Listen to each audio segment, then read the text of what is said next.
The Project Gutenberg ebook of Lamia. This ebook is for the use of anyone anywhere in the United States and most other parts of the world at no cost and with almost no restrictions whatsoever. You may copy it, give it away or reuse it under the terms of the Project Gutenberg license included with this ebook or online at www.gutenberg.org. If you are not located in the United States, you will have to check the laws of the country where you are located before using this ebook.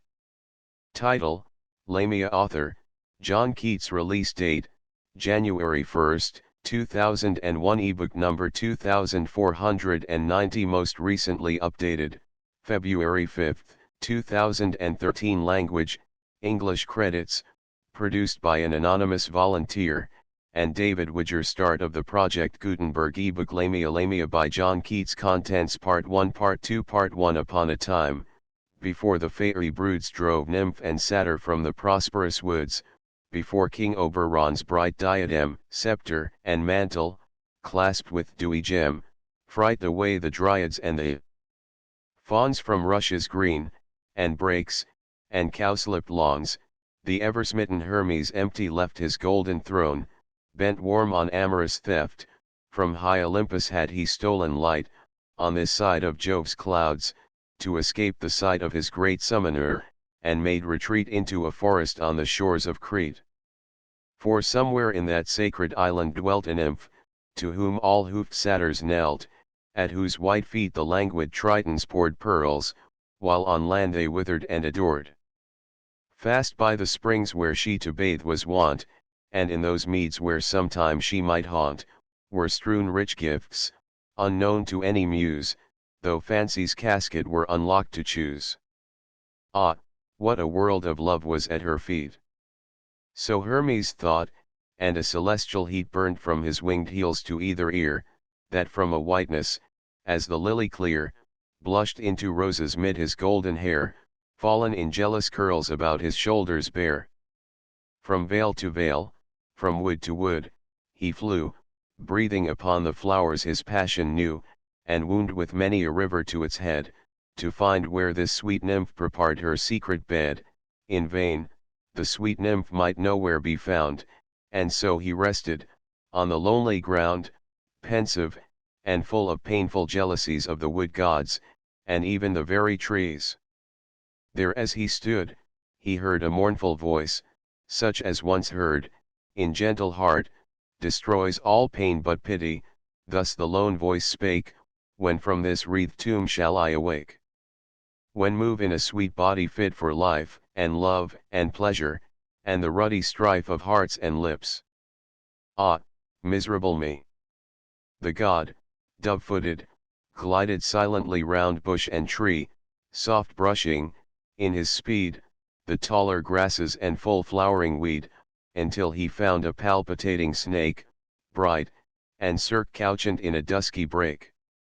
She was a Gordian shape of dazzling hue, vermilion spotted, golden, green, and blue, striped like a zebra, freckled like a pard, eyed like a peacock, and all crimson barred, and full of silver moons, that, as she breathed, dissolved, or brighter shone, or interwreathed their lustres with the gloomier tapestries so rainbow-sided, touched with miseries, she seemed, at once, some penanced lady elf, some demon's mistress, or the demon's self. Upon her crest she wore a wannish fire sprinkled with stars, like Ariadne's tiare. Her head was serpent, but ah, bittersweet. She had a woman's mouth with all its pearls complete, and for her eyes, what could such eyes do there but weep, and weep, that they were born so fair? As Proserpine still weeps for her Sicilian heir. Her throat was serpent, but the words she spake came, as through bubbling honey, for love's sake, and thus, while Hermes on his pinions lay, like a stooped falcon ere he takes his prey. Fair Hermes, crowned with feathers, fluttering light, I had a splendid dream of thee last night. I saw thee sitting, on a throne of gold, among the gods, upon Olympus old, the only sad one, for thou didst not hear the soft, lute-fingered muses chaunting clear, nor even Apollo when he sang alone, deaf to his throbbing throat's long, long melodious moan. I dreamt I saw thee, robed in purple flakes, break amorous through the clouds, as morning breaks, and, swiftly as a bright Phoebean dart, strike for the Cretan isle, and here thou art. Too gentle Hermes, hast thou found the maid? Whereat the star of Lethe not delayed his rosy eloquence, and thus inquired, thou smooth-lipped serpent, surely high inspired? Thou beauteous wreath, with melancholy eyes, possess whatever bliss thou canst devise, telling me only where my nymph is fled, where she doth breathe. Bright planet, thou hast said, return the snake, but seal with oaths, fair god. I swear, said Hermes, by my serpent rod, and by thine eyes, and by thy starry crown. Light flew his earnest words, among the blossoms blown. Then thus again the brilliance feminine, too frail of heart. For this lost nymph of thine, free as the air, invisibly, she strays about these thornless wilds, her pleasant days she tastes unseen, unseen her nimble feet leave traces in the grass and flowers sweet, from weary tendrils, and bowed branches green, she plucks the fruit unseen, she bathes unseen, and by my power is her beauty veiled to keep it unaffronted, unassailed by the love glances of unlovely eyes, of satyrs, fauns, and bleared Silenus sighs. Pale grew her immortality, for woe of all these lovers, and she grieved so I took compassion on her, bade her steep her hair in weird syrops, that would keep her loveliness invisible, yet free to wander as she loves, in liberty. Thou shalt behold her, Hermes, thou alone, if thou wilt, as thou swearest, grant my boon. Then, once again, the charmed god began an oath, and through the serpent's ears it ran warm, tremulous, devout, psalterian. Ravished, she lifted her Circean head, blushed a live damask, and swift lisping said, I was a woman, let me have once more a woman's shape, and charming as before. I love a youth of Corinth, oh the bliss. Give me my woman's form, and place me where he is. Stoop, Hermes, let me breathe upon thy brow, and thou shalt see thy sweet nymph even now. The god on half-shut feathers sank serene, she breathed upon his eyes, and swift was seen of both the guarded nymph near smiling on the green. It was no dream, or say a dream it was, real are the dreams of gods, and smoothly pass their pleasures in a long immortal dream. One warm, flushed moment, hovering, it might seem dashed by the wood nympha's beauty, so he burned, then, lighting on the printless verdure, turned to the swooned serpent, and with languid arm, delicate, put to proof the lithe Caducean charm.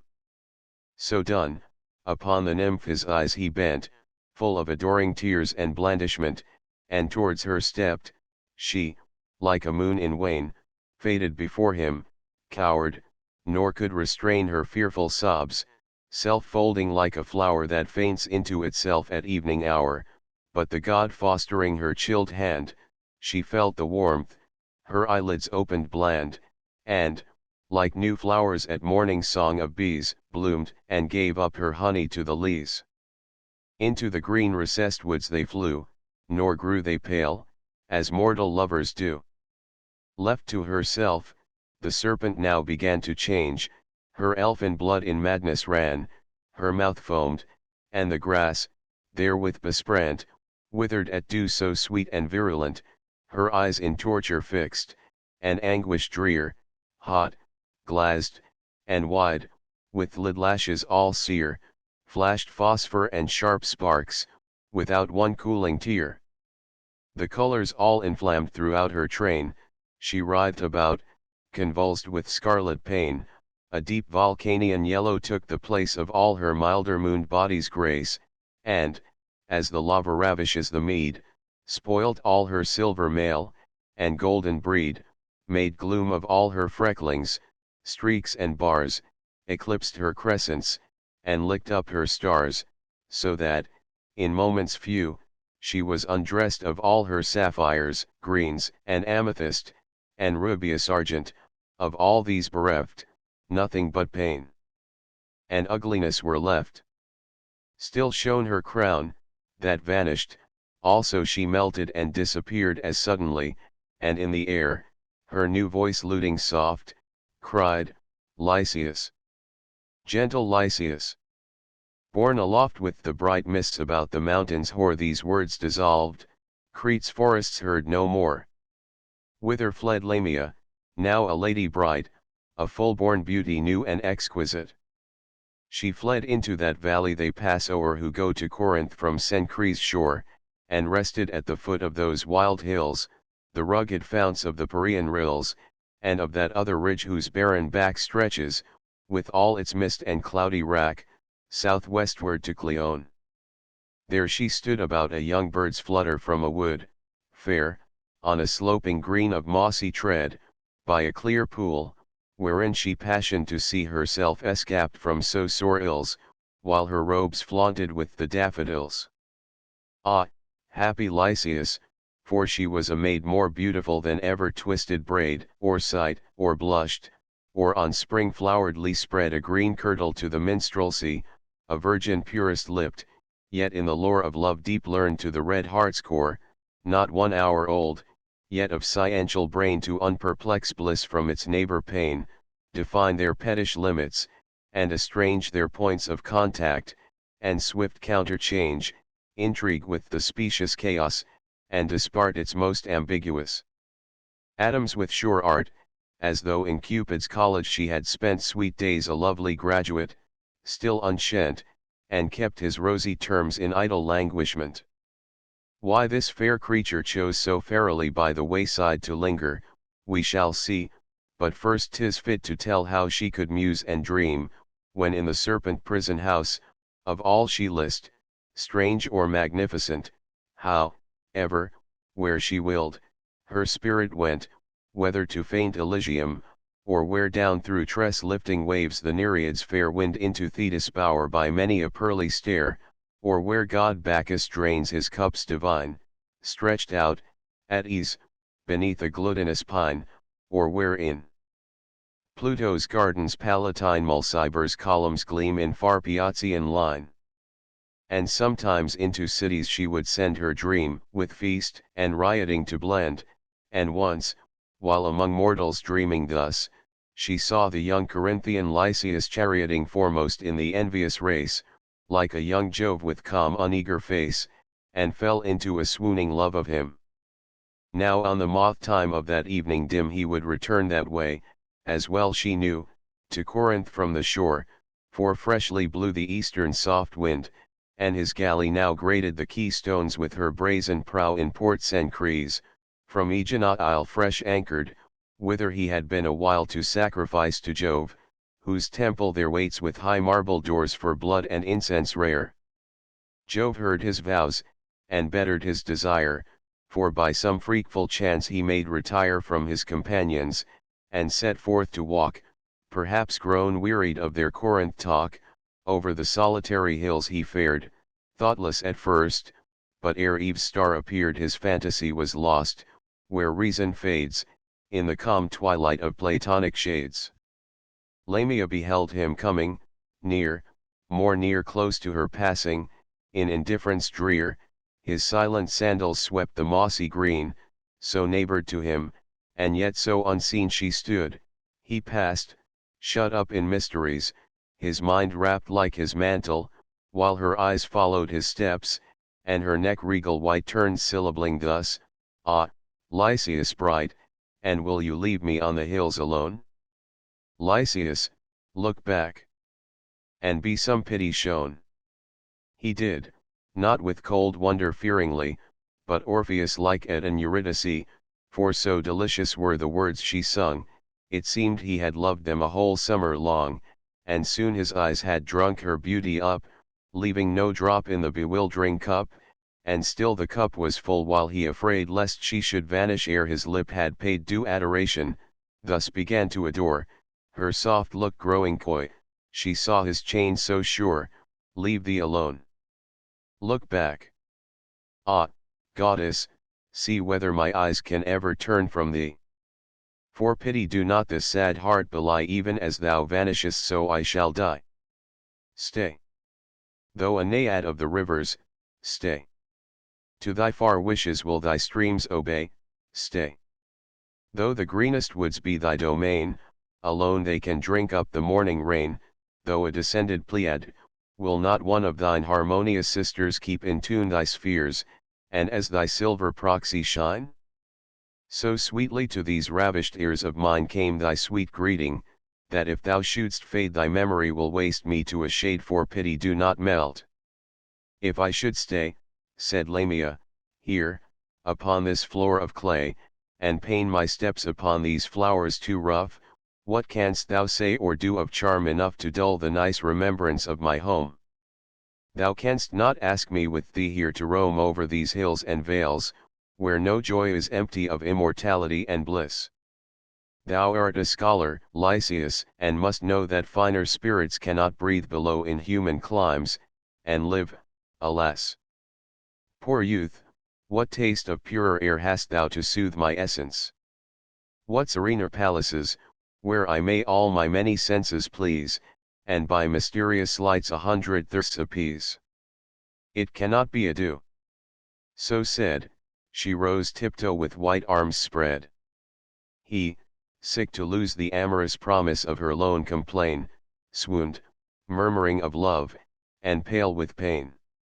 The cruel lady, without any show of sorrow for her tender favourite's woe, but rather, if her eyes could brighter be, with brighter eyes and slow amenity, put her new lips to his, and gave afresh the life she had so tangled in her mesh, and as he from one trance was wakening into another, she began to sing, happy in beauty, life, and love, and everything, a song of love, too sweet for earthly lyres, while, like held breath, the stars drew in their panting fires, and then she whispered in such trembling tone, as those who, safe together met alone for the first time through many anguished days, use other speech than looks, bidding him raise his drooping head, and clear his soul of doubt, for that she was a woman, and without any more subtle fluid in her veins than throbbing blood, and that the self-same pains inhabited her frail-strung heart as his. And next she wondered how his eyes could miss her face so long in Corinth, where, she said, she dwelt but half retired, and there had led days happy as the gold coin could invent without the aid of love, yet in content till she saw him, as once she passed him by, where gainst a column he leaned thoughtfully at Venus' temple porch, mid baskets heaped of amorous herbs and flowers, newly reaped late on that eve, as 'twas the night before the Edonian feast, whereof she saw no more, but wept alone. Those days, for why should she adore? Lycius from death awoke into amaze, to see her still, and singing so sweet lays, then from amaze into delight he fell to hear her whisper woman's lore so well, and every word she spake indict him unto unperplexed delight and pleasure known. Let the mad poets say whate'er they please of the sweets of fairies, peris, goddesses, there is not such a treat among them all, haunters of cavern, lake, and waterfall, as a real woman, lineal indeed from Pyrrha's pebbles or old Adam's seed. Thus gentle Lamia judged, and judged aright, that Lycius could not love in half a fright, so threw the goddess off, and won his heart more pleasantly by playing woman's part, with no more awe than what her beauty gave, that, while it smote, still guaranteed to save. Lycius to all made eloquent reply, marrying to every word a twin-born sigh, and last, pointing to Corinth, asked her sweet, if 'twas too far that night for her soft feet. The way was short, for Lamia's eagerness made, by a spell, the triple league decrease to a few paces, not at all surmised by blinded Lycius, so in her comparized. They passed the city gates, he knew not how so noiseless, and he never thought to know. As men talk in a dream, so Corinth all, throughout her palaces imperial, and all her populous streets and temples lewd, muttered, like tempest in the distance brewed, to the wide-spreaded night above her towers. Men, women, rich and poor, in the cool hours, shuffled their sandals o'er the pavement white, companioned, or alone, while many a light flared, here and there, from wealthy festivals, and threw their moving shadows on the walls, or found them clustered in the corniced shade of some arched temple door, or dusky colonnade. Muffling his face, of greeting friends in fear, her fingers he pressed hard, as one came near with curled grey beard, sharp eyes, and smooth bald crown, slow-stepped, and robed in philosophic gown. Lycius shrank closer, as they met and passed, into his mantle, adding wings to haste, while hurried Lamia trembled. "Ah," said he, "why do you shudder, love, so ruefully? Why does your tender palm dissolve in dew?" "I'm wearied," said fair Lamia. "Tell me, who is that old man?" "I cannot bring to mind his features, Lycius." "Wherefore did you blind yourself from his quick eyes?" Lycius replied, "'Tis Apollonius sage, my trusty guide and good instructor, but tonight he seems the ghost of folly haunting my sweet dreams." While yet he spake they had arrived before a pillared porch, with lofty portal door, where hung a silver lamp, whose phosphor glow reflected in the slabbed steps below, mild as a star in water, for so new, and so unsullied was the marble hue, so through the crystal polish, liquid fine, ran the dark veins, that none but feet divine could have touched there. Sounds Aeolian breathed from the hinges, as the ample span of the wide doors disclosed a place unknown sometime to any, but those two alone, and a few Persian mutes, who that same year were seen about the markets. None knew where they could inhabit, the most curious were foiled, who watched to trace them to their house, and but the flitter-winged verse must tell, for truth's sake, what woe afterwards befell. 'Twould humor many a heart to leave them thus, shut from the busy world of more incredulous. Part 2. Love in a hut, with water and a crust, is love. Forgive us, cinders, ashes, dust. Love in a palace is perhaps at last more grievous torment than a hermit's fast. That is a doubtful tale from fairyland, hard for the non-elect to understand. Had Lycius lived to hand his story down, he might have given the moral a fresh frown, or clenched it quite, but too short was their bliss to breed distrust and hate, that make the soft voice hiss. Besides, there, nightly, with terrific glare, love, jealous grown of so complete a pair, hovered and buzzed his wings, with fearful roar, above the lintel of their chamber door, and down the passage cast a glow upon the floor. For all this came a ruin, side by side they were enthroned, in the eventide, upon a couch, near to a curtaining whose airy texture, from a golden string, floated into the room, and let appear unveiled the summer heaven, blue and clear. Betwixt two marble shafts there they reposed, where use had made it sweet, with eyelids closed, saving a tithe which love still open kept, that they might see each other while they almost slept, when from the slope side of a suburb hill, deafening the swallows' twitter, came a thrill of trumpets. Lycius started, the sounds fled, but left a thought, a buzzing in his head. For the first time, since first he harbored in that purple-lined palace of sweet sin, his spirit passed beyond its golden bourne into the noisy world almost forsworn. The lady, ever watchful, penetrant, saw this with pain, so arguing a want of something more than her empery of joys, and she began to moan and sigh because he mused beyond her, knowing well that but a moment's thought is passion's passing bell. "Why do you sigh, fair creature?" whispered he. "Why do you think," returned she tenderly, "you have deserted me? Where am I now? Not in your heart while care weighs on your brow, no, no, you have dismissed me, and I go from your breast houseless. It must be so." He answered, bending to her open eyes, where he was mirrored small in paradise, my silver planet, both of eve and morn.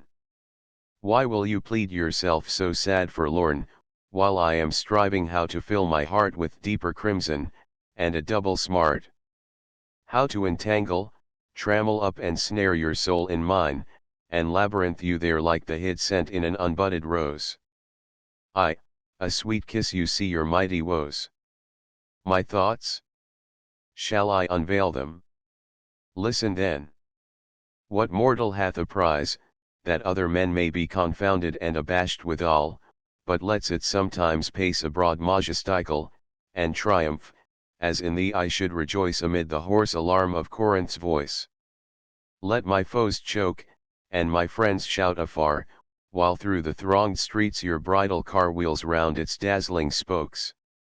The lady's cheek trembled, she nothing said, but, pale and meek, arose and knelt before him, wept a rain of sorrows at his words, at last with pain beseeching him, the while his hand she wrung, to change his purpose. He thereat was stung, perverse, with stronger fancy to reclaim her wild and timid nature to his aim, besides, for all his love, in self-despite, against his better self, he took delight luxurious in her sorrows, soft and new. His passion, cruel grown, took on a hue fierce and sanguineous as 'twas possible in one whose brow had no dark veins to swell. Fine was the mitigated fury, like Apollo's presence when in act to strike the serpent the serpent. Certes, she was none. She burnt, she loved the tyranny, and, all subdued, consented to the hour when to the bridal he should lead his paramour. Whispering in midnight silence, said the youth, sure some sweet name thou hast, though, by my truth, I have not asked it, ever thinking thee not mortal, but of heavenly progeny, as still I do. Hast any mortal name, fit appellation for this dazzling frame? Or friends or kinsfolk on the citied earth, to share our marriage feast and nuptial mirth? I have no friends, said Lamia, no, not one, my presence in wide Corinth hardly known, my parents' bones are in their dusty urns sepulchred, where no kindled incense burns, seeing all their luckless race are dead, save me, and I neglect the holy rite for thee. Even as you list invite your many guests, but if, as now it seems, your vision rests with any pleasure on me, do not bid old Apollonius from him keep me hid. Lysias, perplexed at words so blind and blank, made close inquiry, from whose touch she shrank, feigning asleep, and he to the dull shade of deep sleep in a moment was betrayed. It was the custom then to bring away the bride from home at blushing shut of day, veiled, in a chariot, heralded along by strewn flowers, torches, and a marriage song, with other pageants, but this fair unknown had not a friend. So being left alone, Lysias was gone to summon all his kin, and knowing surely she could never win his foolish heart from its mad pompousness, she set herself, high-thoughted, how to dress the misery in fit magnificence. She did so, but 'tis doubtful how and whence came, and who were her subtle servitors. About the halls, and to and from the doors, there was a noise of wings, till in short space the glowing banquet room shone with wide-arched grace. A haunting music, sole perhaps and lone support-ress of the fairy roof, made moan throughout, as fearful the whole charm might fade. Fresh carved cedar, mimicking a glade of palm and plantain, met from either side, high in the midst, in honor of the bride, 2 palms and then 2 plantains, and so on, from either side their stems branched one to one all down the aisled place, and beneath all there ran a stream of lamps straight on from wall to wall. So canopied, lay an untasted feast teeming with odors. Lamia, regal drayest, silently paced about, and as she went, in pale contented sort of discontent, missioned her viewless servants to enrich the fretted splendor of each nook and niche. Between the tree stems, marbled plain at first, came jasper panels, Then, anon, there burst forth creeping imagery of slighter trees, and with the larger wove in small intricacies. Approving all, she faded at self-will, and shut the chamber up, close, hushed and still, complete and ready for the revels rude, when dreadful guests would come to spoil her solitude. The day appeared, and all the gossip rout. O senseless Lycius! Madman! Wherefore flout the silent blessing fate, warm cloistered hours, and show to common eyes these secret bowers? The herd approached, each guest, with busy brain, arriving at the portal, gazed amain, and entered marveling, for they knew the street, remembered it from childhood all complete without a gap, yet ne'er before had seen that royal porch, that high-built fair domain, so in they hurried all, mazed, curious and keen, save one, who looked thereon with eye severe, and with complanted steps walked in austere. 'Twas Apollonius. Something too he laughed, as though some knotty problem, that had deft his patient thought, had now begun to thaw and solve and melt. 'Twas just as he foresaw. He met within the murmurous vestibule his young disciple. "'Tis no common rule, Lycius," said he, "for uninvited guest to force himself upon you, and infest with an unbidden presence the bright throng of younger friends, yet must I do this wrong, and you forgive me." Lycius blushed, and led the old man through the inner doors broad spread, with reconciling words and courteous mien turning into sweet milk the sophist's spleen. Of wealthy luster was the banquet room, filled with pervading brilliance and perfume. Before each lucid panel fuming stood a censer fed with myrrh and spiced wood, each by a sacred tripod held aloft, whose slender feet wide swerved upon the soft wool-woofed carpets. 50 wreaths of smoke from 50 censers their light voyage took to the high roof, still mimicked as they rose along the mirrored walls by twin clouds odorous. 12 sphered tables, by silk seats ensphered, high as the level of a man's breast reared on Liberd's paws, upheld the heavy gold of cups and goblets, and the store thrice told of Ceres' horn, and, in huge vessels, wine come from the gloomy tun with merry shine. Thus loaded with a feast the tables stood, each shrining in the midst the image of a god. When in an antechamber every guest had felt the cold full sponge to pleasure pressed, by ministering slaves, upon his hands and feet, and fragrant oils with ceremony meet poured on his hair, they all moved to the feast in white robes, and themselves in order placed around the silken couches, wondering whence all this mighty cost and blaze of wealth could spring. Soft went the music the soft air along, while fluent Greek avowed undersong kept up among the guests discoursing low at first, for scarcely was the wine at flow, but when the happy vintage touched their brains, louder they talk, and louder come the strains of powerful instruments, the gorgeous dyes, the space, the splendor of the draperies, the roof of awful richness, nectarous cheer, beautiful slaves, and Lamia's self, appear, now, when the wine has done its rosy deed, and every soul from human trammels freed, no more so strange, for merry wine, sweet wine, will make Elysian shades not too fair, too divine. Soon was god Bacchus at meridian height, flushed were their cheeks, and bright eyes double bright, garlands of every green, and every scent from vales deflowered, or forest trees branch rent, in baskets of bright ozured gold were brought high as the handles heaped, to suit the thought of every guest, that each, as he did please, might fancy fit his brows, silk pillowed at his ease. What wreath for Lamia? What for Lycius? What for the sage, old Apollonius? Upon her aching forehead be there hung the leaves of willow and of adder's tongue, and for the youth, quick, let us strip for him the thyrsus, that his watching eyes may swim into forgetfulness, and, for the sage, let spear grass and the spiteful thistle wage war on his temples. Do not all charms fly at the mere touch of cold philosophy? There was an awful rainbow once in heaven, we know her woof, her texture, she is given in the dull catalogue of common things. Philosophy will clip an angel's wings, conquer all mysteries by rule and line, empty the haunted air, and gnomed mine unweave a rainbow, as it erewhile made the tender-personed Lamia melt into a shade. By her glad Lycius sitting, in chief place, scarce saw in all the room another face, till, checking his love trance, a cup he took full brimmed, and opposite sent forth a look cross the broad table, to beseech a glance from his old teacher's wrinkled countenance, and pledge him.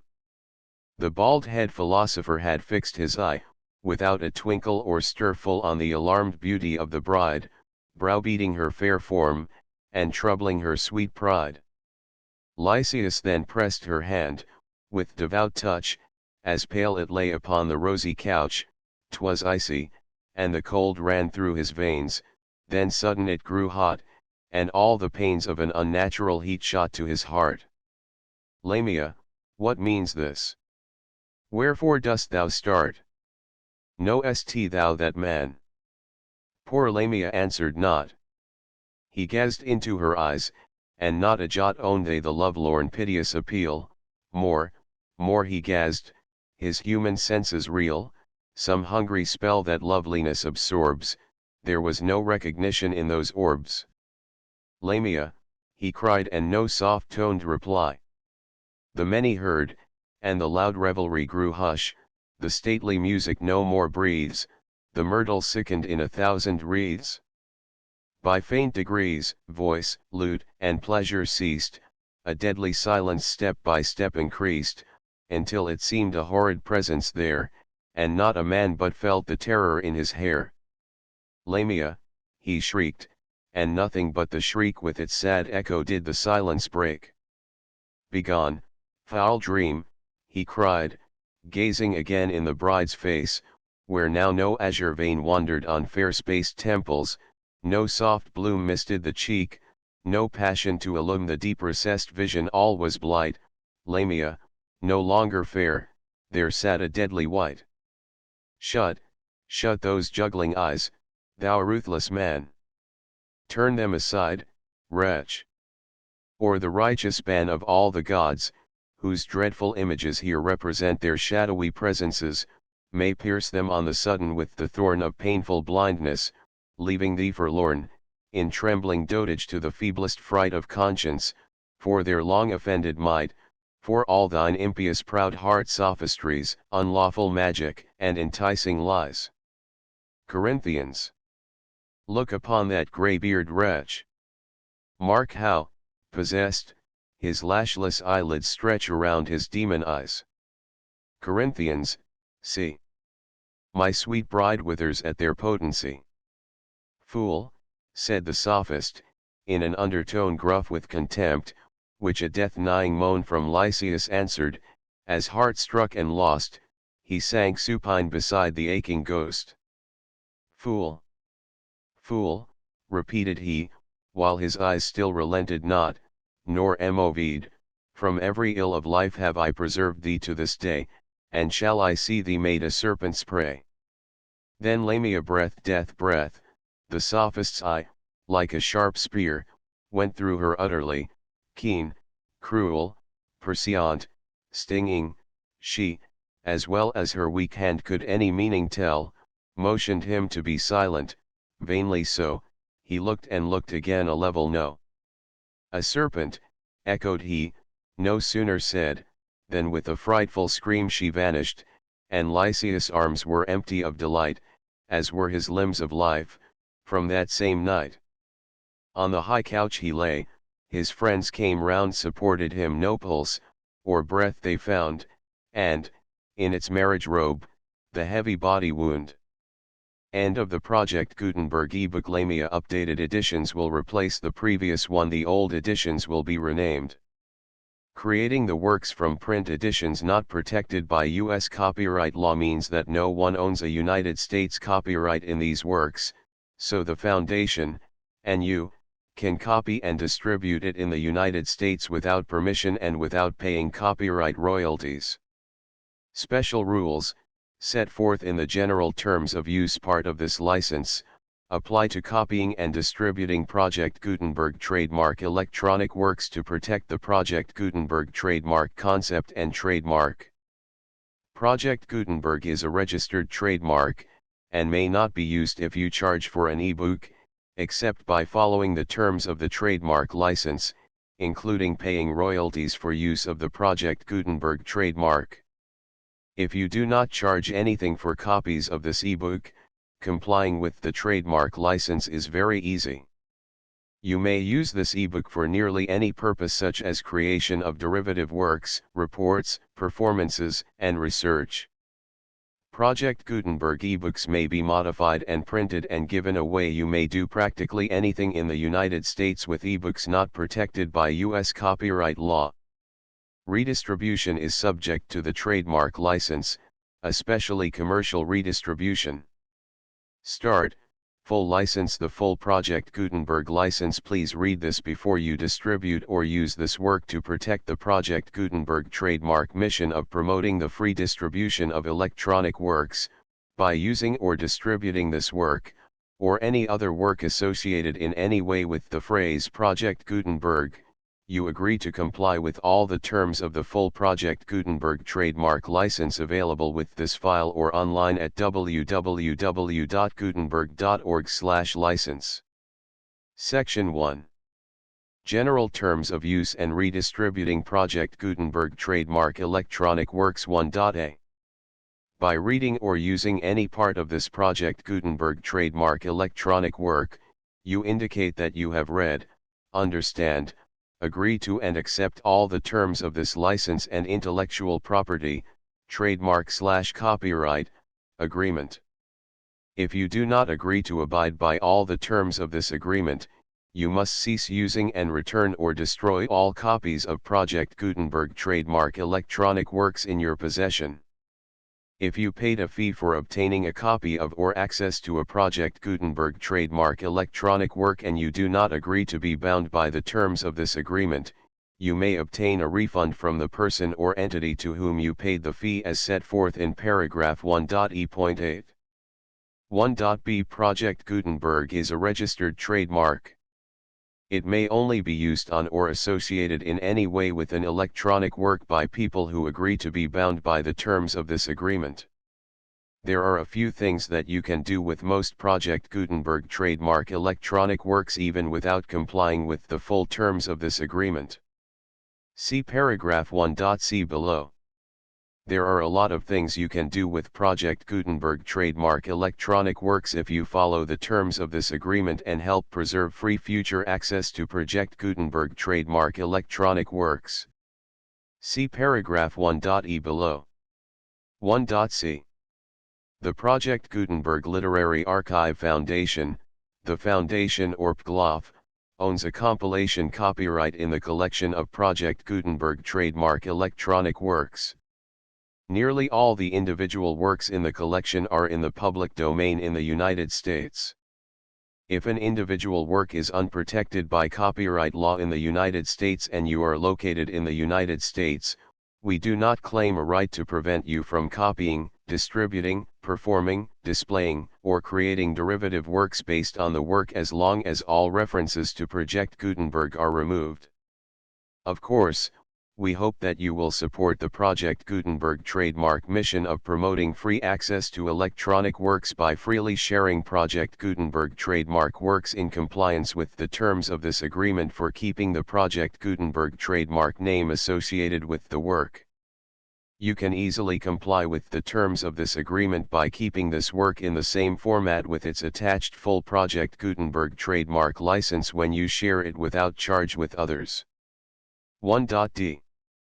The copyright laws of the place where you are located also govern what you can do with this work. Copyright laws in most countries are in a constant state of change. If you are outside the United States, check the laws of your country in addition to the terms of this agreement before downloading, copying, displaying, performing, distributing or creating derivative works based on this work or any other Project Gutenberg trademark work. The Foundation makes no representations concerning the copyright status of any work in any country other than the United States. 1.e Unless you have removed all references to Project Gutenberg, 1.e.1. The following sentence, with active links to, or other immediate access to, the full Project Gutenberg trademark license must appear prominently whenever any copy of a Project Gutenberg trademark work, any work on which the phrase Project Gutenberg appears, or with which the phrase Project Gutenberg is associated, is accessed, displayed, performed, viewed, copied or distributed. This ebook is for the use of anyone anywhere in the United States and most other parts of the world at no cost and with almost no restrictions whatsoever. You may copy it, give it away or reuse it under the terms of the Project Gutenberg license included with this ebook or online at www.gutenberg.org. If you are not located in the United States, you will have to check the laws of the country where you are located before using this ebook. 1.e.2. If an individual Project Gutenberg trademark electronic work is derived from texts not protected by U.S. copyright law, does not contain a notice indicating that it is posted with permission of the copyright holder, the work can be copied and distributed to anyone in the United States without paying any fees or charges. If you are redistributing or providing access to a work with the phrase Project Gutenberg associated with or appearing on the work, you must comply either with the requirements of paragraphs 1.e.1 through 1.e.7 or obtain permission for the use of the work and the Project Gutenberg trademark as set forth in paragraphs 1.e.8 or 1.e.9. 1.e.3. If an individual Project Gutenberg trademark electronic work is posted with the permission of the copyright holder, your use and distribution must comply with both paragraphs 1.e.1 through 1.e.7 and any additional terms imposed by the copyright holder. Additional terms will be linked to the Project Gutenberg trademark license for all works posted with the permission of the copyright holder found at the beginning of this work. 1.e.4. Do not unlink or detach or remove the full Project Gutenberg trademark license terms from this work, or any files containing a part of this work or any other work associated with Project Gutenberg trademark. 1.e.5. Do not copy, display, perform, distribute or redistribute this electronic work, or any part of this electronic work, without prominently displaying the sentence set forth in paragraph 1.e.1 with active links or immediate access to the full terms of the Project Gutenberg trademark license. 1.e.6. You may convert to and distribute this work in any binary, compressed, marked up, non-proprietary or proprietary form, including any word processing or hypertext form. However, if you provide access to or distribute copies of a Project Gutenberg trademark work in a format other than plain vanilla ASCII or other format used in the official version posted on the official Project Gutenberg trademark website, www.gutenberg.org, you must, at no additional cost, fee, or expense to the user, provide a copy, a means of exporting a copy, or a means of obtaining a copy upon request, of the work in its original plain vanilla ASCII or other form. Any alternate format must include the full Project Gutenberg trademark license as specified in paragraph 1.e.1. 1.e.7. Do not charge a fee for access to, viewing, displaying, performing, copying or distributing any Project Gutenberg trademark works unless you comply with paragraph 1.e.8 or 1.e.9. 1.e.8. You may charge a reasonable fee for copies of or providing access to or distributing Project Gutenberg trademark electronic works provided that, you pay a royalty fee of 20% of the gross profits you derive from the use of Project Gutenberg trademark works calculated using the method you already use to calculate your applicable taxes. The fee is owed to the owner of the Project Gutenberg trademark, but he has agreed to donate royalties under this paragraph to the Project Gutenberg Literary Archive Foundation. Royalty payments must be paid within 60 days following each date on which you prepare, or are legally required to prepare, your periodic tax returns. Royalty payments should be clearly marked as such and sent to the Project Gutenberg Literary Archive Foundation at the address specified in Section 4, Information about donations to the Project Gutenberg Literary Archive Foundation. You provide a full refund of any money paid by a user who notifies you in writing, or by email, within 30 days of receipt that he does not agree to the terms of the full Project Gutenberg trademark license. You must require such a user to return or destroy all copies of the works possessed in a physical medium and discontinue all use of and all access to other copies of Project Gutenberg trademark works. You provide, in accordance with paragraph 1.f.3, a full refund of any money paid for a work or a replacement copy, if a defect in the electronic work is discovered and reported to you within 90 days of receipt of the work. You comply with all other terms of this agreement for free distribution of Project Gutenberg trademark works. 1.e.9. If you wish to charge a fee or distribute a Project Gutenberg trademark electronic work or group of works on different terms than are set forth in this agreement, you must obtain permission in writing from the Project Gutenberg Literary Archive Foundation, the manager of the Project Gutenberg trademark. Contact the Foundation as set forth in Section 3 below. 1.f.1.f.1. Project Gutenberg volunteers and employees expend considerable effort to identify, do copyright research on, transcribe and proofread works not protected by U.S. copyright law in creating the Project Gutenberg trademark collection. Despite these efforts, Project Gutenberg trademark electronic works, and the medium on which they may be stored, may contain defects, such as, but not limited to, incomplete, inaccurate or corrupt data, transcription errors, a copyright or other intellectual property infringement, a defective or damaged disk or other medium, a computer virus, or computer codes that damage or cannot be read by your equipment. 1.f.2.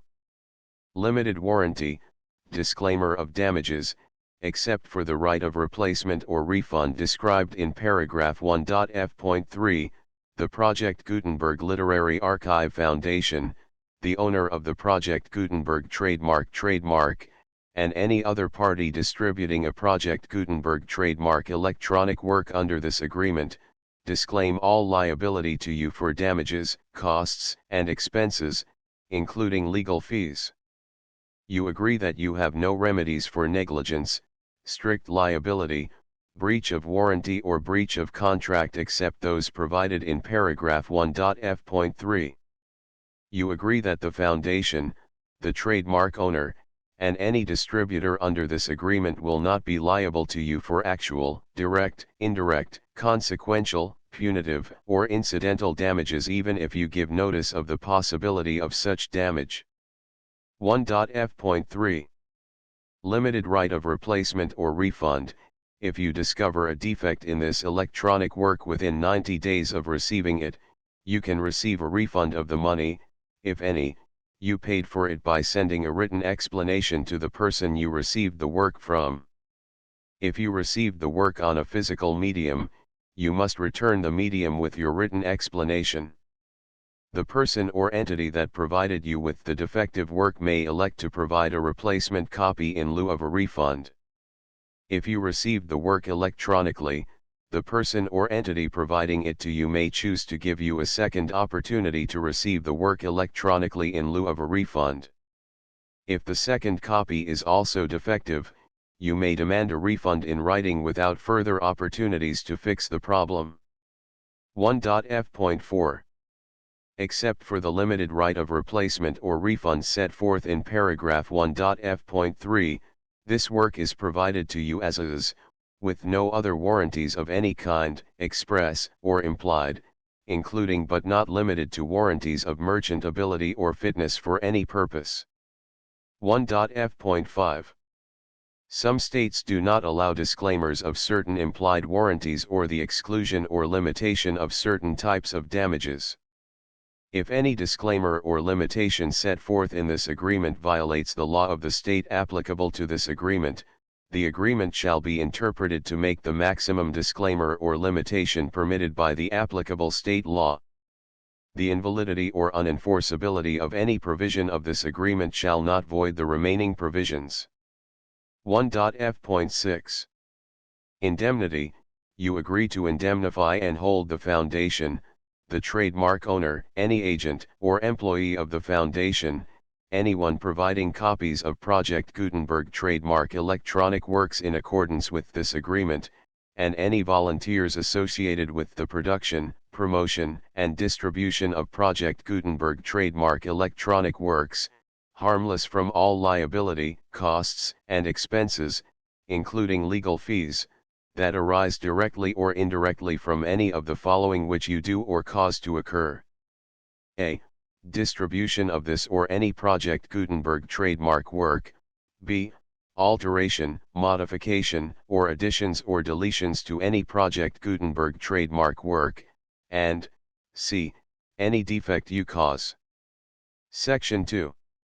Information about the mission of Project Gutenberg trademark. Project Gutenberg trademark is synonymous with the free distribution of electronic works in formats readable by the widest variety of computers, including obsolete, old, middle-aged, and new computers. It exists because of the efforts of hundreds of volunteers and donations from people in all walks of life. Volunteers and financial support to provide volunteers with the assistance they need are critical to reaching Project Gutenberg trademark's goals and ensuring that the Project Gutenberg trademark collection will remain freely available for generations to come. In 2001, the Project Gutenberg Literary Archive Foundation was created to provide a secure and permanent future for Project Gutenberg trademark and future generations. To learn more about the Project Gutenberg Literary Archive Foundation and how your efforts and donations can help, see sections 3 and 4 and the Foundation information page at www.gutenberg.org. Section 3. Information about the Project Gutenberg Literary Archive Foundation. The Project Gutenberg Literary Archive Foundation is a non-profit 501(c)(3) educational corporation organized under the laws of the state of Mississippi and granted tax-exempt status by the Internal Revenue Service. The Foundation's IN or federal tax identification number is 64-6221541. Contributions to the Project Gutenberg Literary Archive Foundation are tax-deductible to the full extent permitted by U.S. federal laws and your state's laws. The Foundation's business office is located at 809 North 1500 West, Salt Lake City, Utah 84116801596-1887. Email contact links and up-to-date contact information can be found at the Foundation's website and official page at www.gutenberg.org/contact. Section 4. Information about donations to the Project Gutenberg Literary Archive Foundation. Project Gutenberg trademark depends upon and cannot survive without widespread public support and donations to carry out its mission of increasing the number of public domain and licensed works that can be freely distributed in machine-readable form accessible by the widest array of equipment, including outdated equipment. Many small donations, $1 to $5,000, are particularly important to maintaining tax-exempt status with the IRS. The Foundation is committed to complying with the laws regulating charities and charitable donations in all 50 states of the United States. Compliance requirements are not uniform and it takes a considerable effort, much paperwork, and many fees to meet and keep up with these requirements.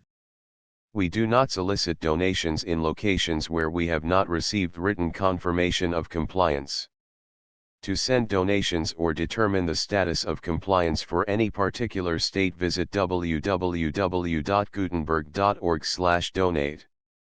While we cannot and do not solicit contributions from states where we have not met the solicitation requirements, We know of no prohibition against accepting unsolicited donations from donors in such states who approach us with offers to donate. International donations are gratefully accepted, but we cannot make any statements concerning tax treatment of donations received from outside the United States. U.S. laws alone swamp our small staff. Please check the Project Gutenberg web pages for current donation methods and addresses. Donations are accepted in a number of other ways, including checks, online payments, and credit card donations. To donate, please visit www.gutenberg.org/donate. Section 5. General information about Project Gutenberg trademark electronic works. Professor Michael S. Hart was the originator of the Project Gutenberg trademark concept of a library of electronic works that could be freely shared with anyone. For 40 years, he produced and distributed Project Gutenberg trademark ebooks with only a loose network of volunteer support. Project Gutenberg trademark ebooks are often created from several printed editions, all of which are confirmed as not protected by copyright in the US unless a copyright notice is included.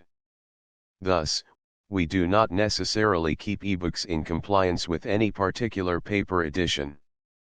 Most people start at our website, which has the main PG search facility, www.gutenberg.org. This website includes information about Project Gutenberg trademark, including how to make donations to the Project Gutenberg Literary Archive Foundation, how to help produce our new ebooks, and how to subscribe to our email newsletter to hear about new ebooks. Lamia Contents Part 1 Part 2 The full Project Gutenberg license.